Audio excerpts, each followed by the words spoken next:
Dostoevsky was a great writer. What makes you think the writers of Genesis were a great writer? I mean, who were they? We know nothing about them.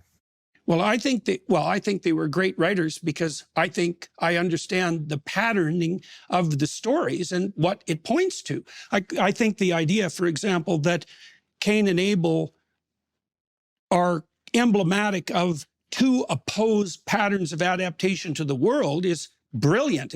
It's almost brilliant beyond imagining, especially because the story is so insanely compressed. And it's certainly evident to me as a clinician that the patterns that are portrayed in the story of Cain and Abel play themselves out in the real world continually and terribly, terribly. You think the author of that story in Genesis was a literary genius? I think that there's a spirit of literary genius at work across millennia, crafting that story so that it has almost an infinite depth. Well, that's very interesting. If they really did evolve over time, if you could actually trace successive manuscripts, you can't do that. I mean, there's presumably a couple of Hebrew manuscripts and a Greek one. And I mean, what do you mean when you say it evolved? Well, you criticized the biblical text at one point. Correct me if I've got this wrong, because I don't want to get this wrong. You said that there isn't anything in the biblical text that constitutes, let's say, significant original discovery, which is something that you'd expect if it was of divine providence, let's say, divine provenance.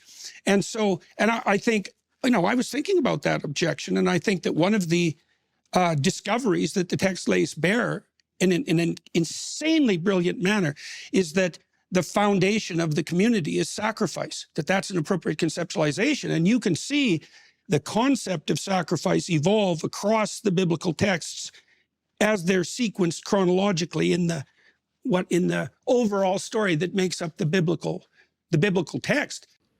Peterson has moved toward theism these days. And I think that the insights he says that are found in Scripture are further convincing him.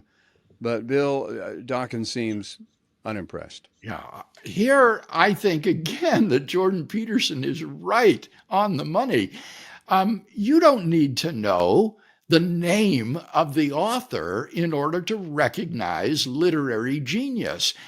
If Dostoevsky's Brothers Karamazov were written under a pseudonym and we didn't know who actually wrote it, that would not affect in any way the literary genius that is expressed in that novel. And as Peterson points out, in these Genesis narratives, the literary genius is evident. And it doesn't matter that there was a long tradition, history behind the stories before they finally came to be written down and incorporated into the Pentateuch. We do not know what oral sources or written sources lay behind the primeval history and the stories of Adam and Eve and of creation. But we do have the final issue of that long tradition history. And as Peterson says, it is full of psychological insights and deep truths. He mentions, for example, the sacrifice motif. I would also want to point to the motif of Sabbath keeping.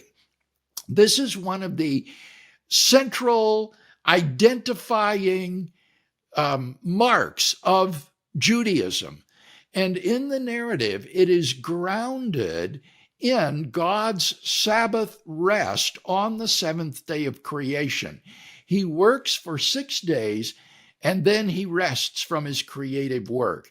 And this is taken to be a primordial grounding of the Jewish practice of Sabbath keeping, which was absolutely central to their identity.